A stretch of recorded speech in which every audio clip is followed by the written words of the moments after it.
All right, we finally got our second round of snow the other day, and I finally had a chance to test out this Ariens snowblower Deluxe 30 with the AutoTurn feature for a second time. Now, the first time I used it, I really didn't like it that much, and during this storm, I made a couple of adjustments, and it seems to be working better, but honestly, I'd still much prefer a fixed axle snowblower. Not a huge fan of the AutoTurn.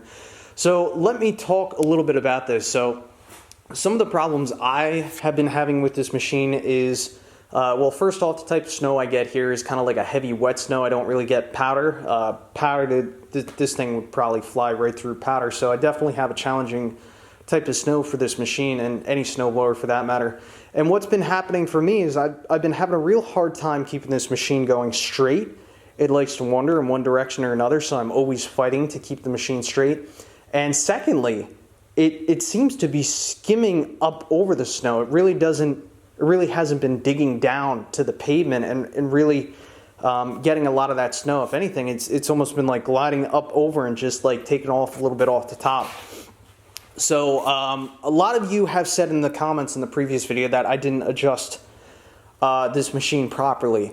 And you are somewhat correct, but really incorrect, because in the general instruction manual, it says to adjust these shoes, and how you adjust these shoes if you're plowing pavement, lay the machine on a flat level surface, put an 1/8 inch spacer along the cutting edge, which there's a replaceable cutting edge, runs along the bottom of this auger housing.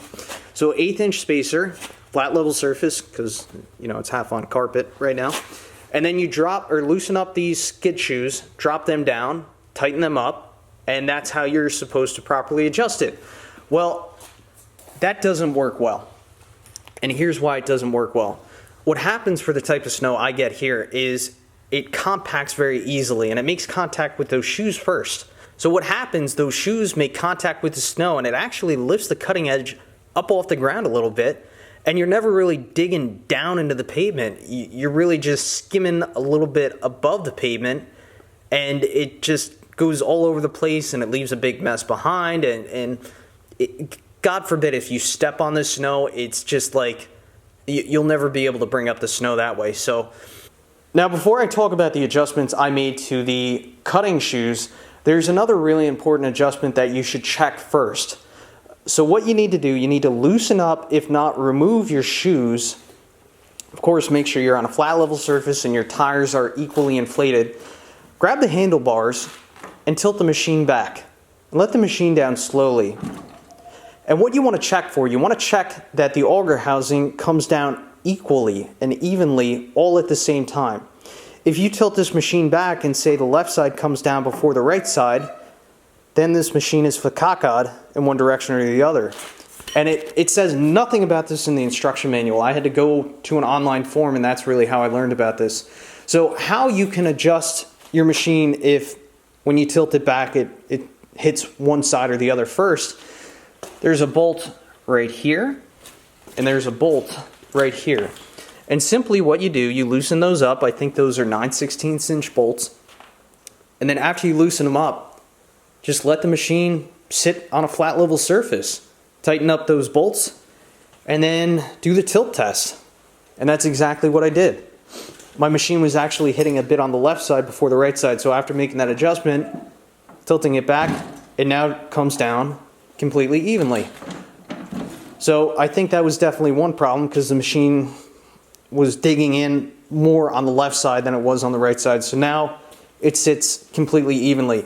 And we know that because we loosened up these skids, and we're going based off where the cutting edge is. If you leave those skids down, then you're going where the skids are, if that makes sense. So you want to make that adjustment based off the cutting edge, not the height of the skids, because you know the cutting edge could be high on one side and the skid could be low. Just again, loosen or remove the skids and then make that adjustment. So the next adjustment I made, I mentioned earlier in the video that the instructions say to put an 1/8 inch spacer on that cutting edge and then drop the skids down. If you're doing pavement and you get any kind of wet heavy snow like I get here, what you need to do, flat level surface, loosen up those skids, have these skids match the cutting edge of the machine. Have them on the same plane, same surface, and tighten up those shoes, And that just makes this machine run and operate so much better, because now it can actually get all the way down to the pavement.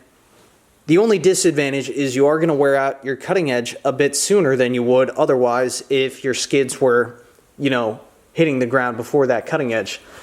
But, you know, you got to do what you got to do. And it's nice this cutting edge is a completely replaceable part. You just need to keep an eye on this, you know, from time to time. Check the wear on this cutting edge, because if you let this wear too much, then you could cause some damage to your auger housing, and then, you know, that may be, I don't know what that whole housing costs, probably pretty expensive, but after making those adjustments, this is definitely working a lot better. But honestly, I'd still prefer a fixed axle snowblower. Any comments or questions, feel free to leave those in the comments section down below, and thanks for watching.